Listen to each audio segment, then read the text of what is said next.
class by saying that I thought yesterday's work might be the most important assignment you get in review all year long. And now I'm going to come right back at it and give you the answers to that work. Just about every question's answered. So, Spencer, if we could kill the lights, please. And the first question, these are all very high point value questions. A couple of them are worth 4 points, but most of them are worth 6 points. The first one asks you to graph a of x is equal to 3x squared and b of x is equal to 8x plus 3. And the first thing that's very dangerous about this graph that you need to pay attention to is the scale. Notice 1 is all the way over here. It's not one box. 2 is over here and so on and so forth. So don't mess up and draw it really, really skinny over here. That's not what we're looking for.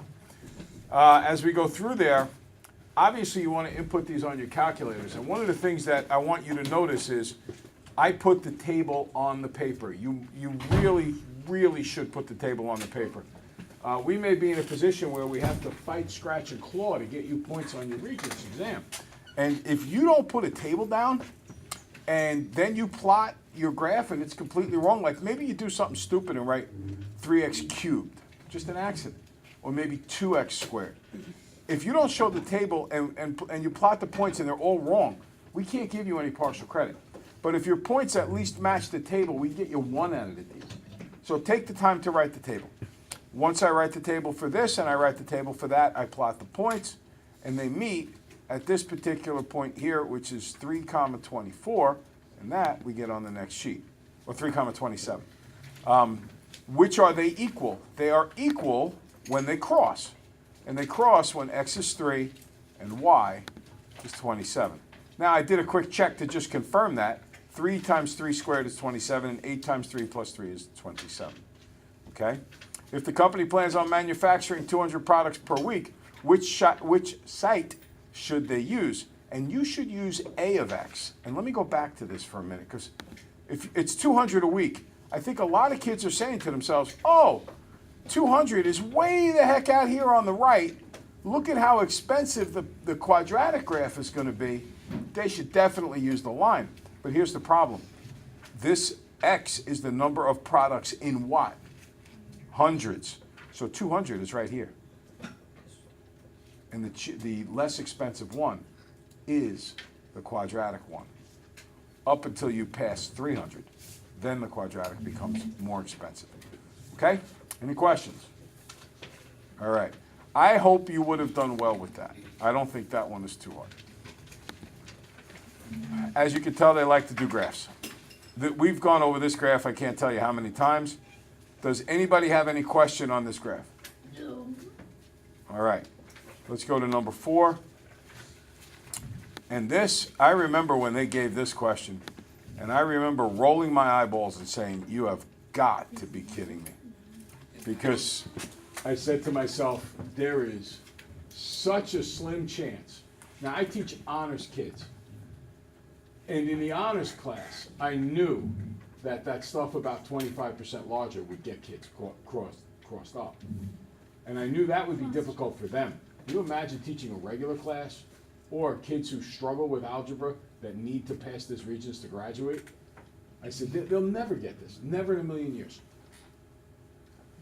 But the state, in their infinite wisdom, decided to give something that had not only never been given before, but was particularly tricky. Let's go through it. Ready? First tricky part of this problem is setting it up. It's one of these double figure problems. I start with a square, and it's x and x. And then it says we're going to manipulate it. It says this one we're going to double, so it becomes 2x. And this one we're going to decrease by 3, so it becomes x minus 3. Now, area is length times width. So 2x times x minus 3. And then it says that new rectangle is 25%. This is the hard part here. 25% more than the original square. Well, the original square is x by x, even, which makes a total area of x squared.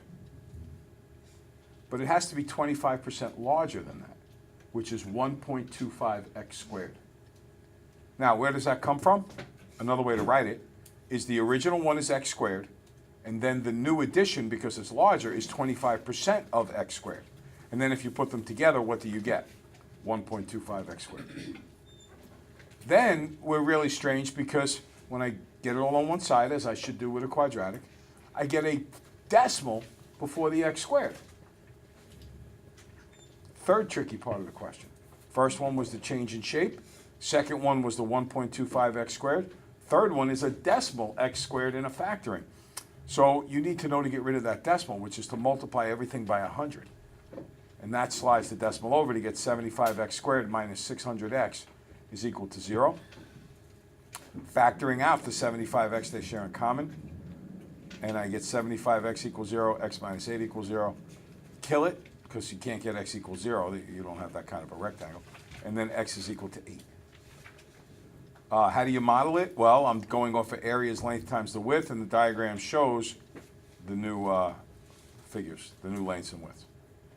And finally, it says find the area of the rectangular garden. 2 times 8 is 16, 8 minus 3 is 5, 16 times 5 is 80. Now, I just want you to know one thing that's really important. If you were doing this question, and you said to yourself, this is really important, please pay attention to this, because this might be the most valuable piece of advice you get about your part 4 of the test all year long.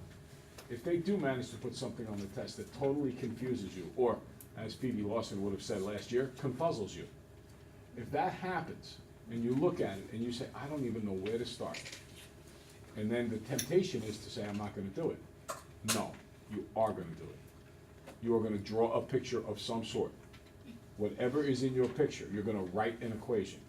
You are going to solve that equation. If it's not factorable, you will go to the quadratic formula.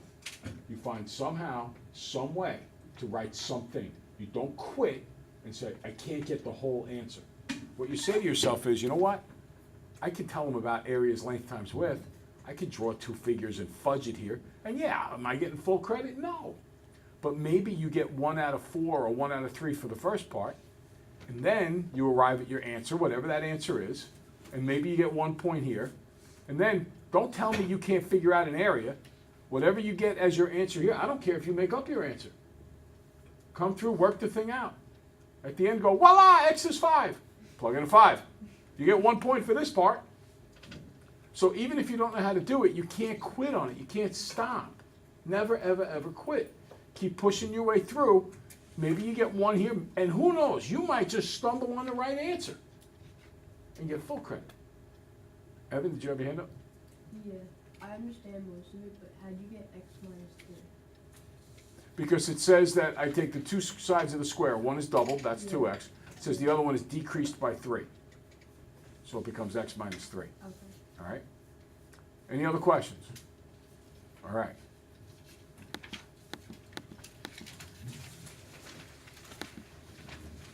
All right, so now we take a look at another graph similar to the one we did before.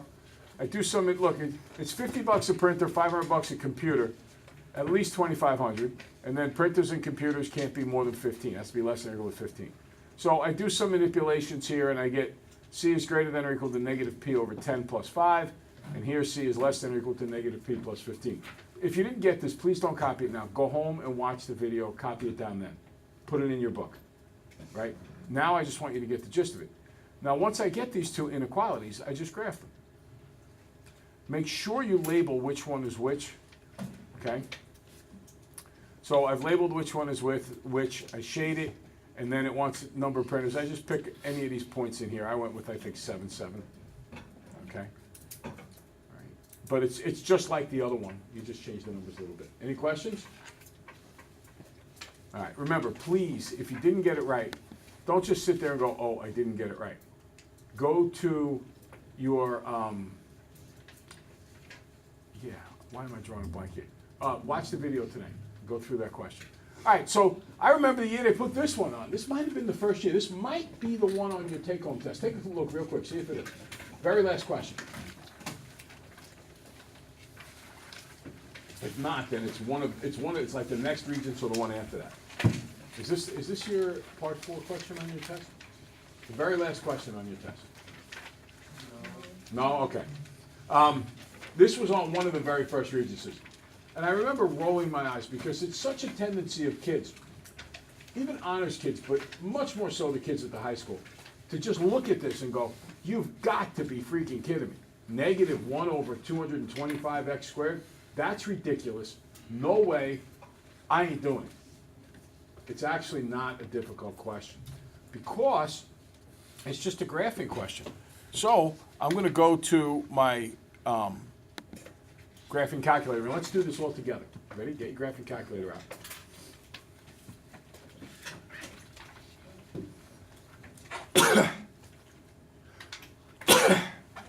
Thank you. Thank you, thank you, thank you. All right, so let's go to y equals, and I'm going to clear this out. Oh, I've got to go over here. All right, clear, and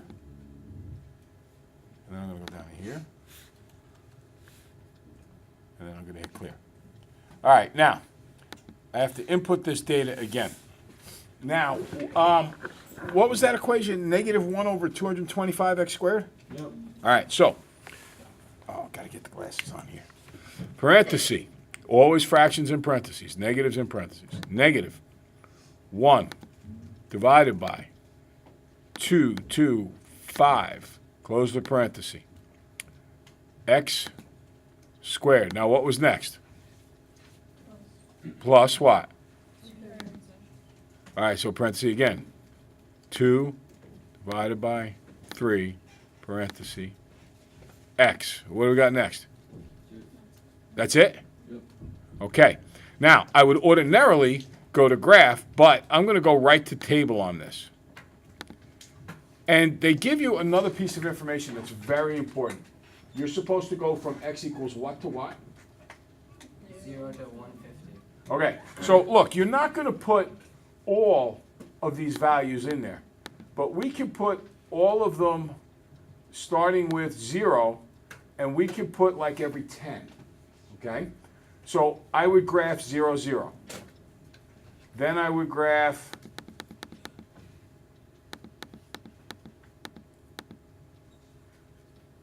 10, and then what was that, 6.2. You have to go all the way to 150? Yeah, you're going to need that in order for it to look like a parabola. Oh my god. Then I would go 20, 11.6. And then I would go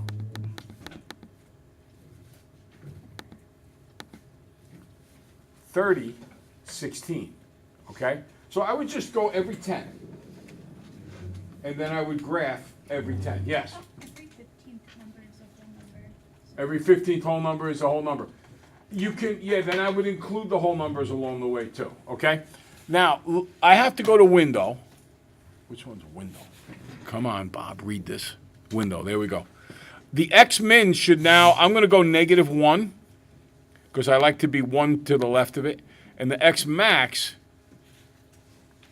is going to be 151. Okay? And then the height here, the y minimum, I'm going to go with -2. And the y maximum, I'm going to go with, did anybody happen to see the maximum height of this thing?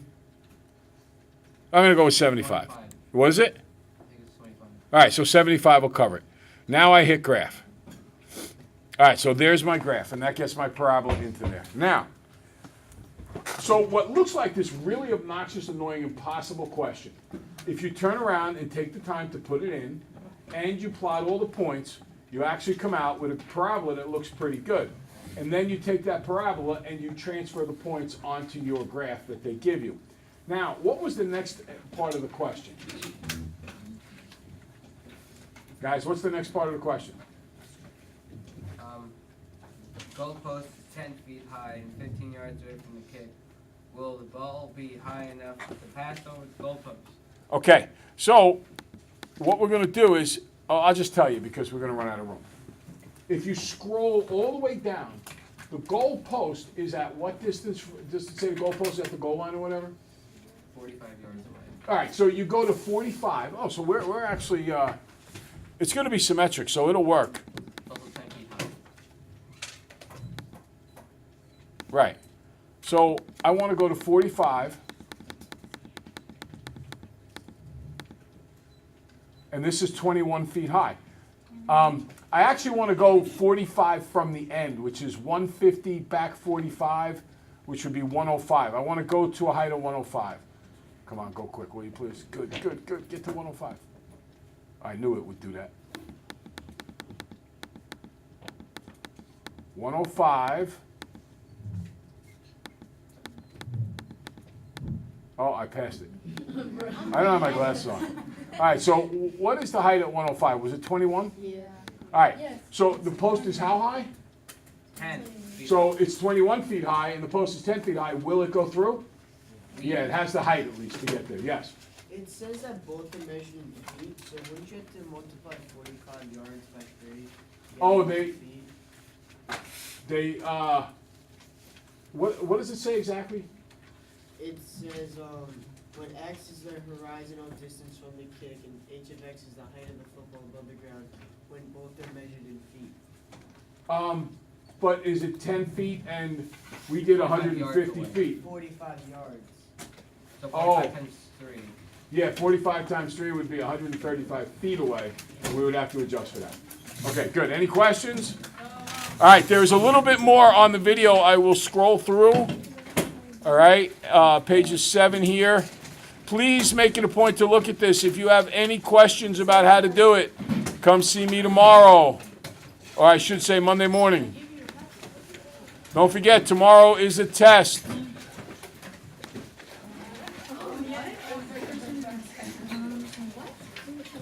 You have a test tomorrow? Yes. What? Is it really take home test? Oh wait, hang on a second. It was one of those tests we did on Thursday, right? The one that you get tomorrow is going to be like all part 2 questions, part 2, 3, 4. Okay? No, what I mean is that it's gonna be similar. It's gonna be like the one we got on last Thursday, right? That was all part 1. You're gonna hurt someone. This one will be all part 2, 3, 4. They're all short responses, right? There, you have to write them out. The following candidates for the guidance office: Rich Ross, Melissa Pagata, Michael Stidano, Ben Dwyer, John Werner, and Aaliyah Diaz to the guidance office.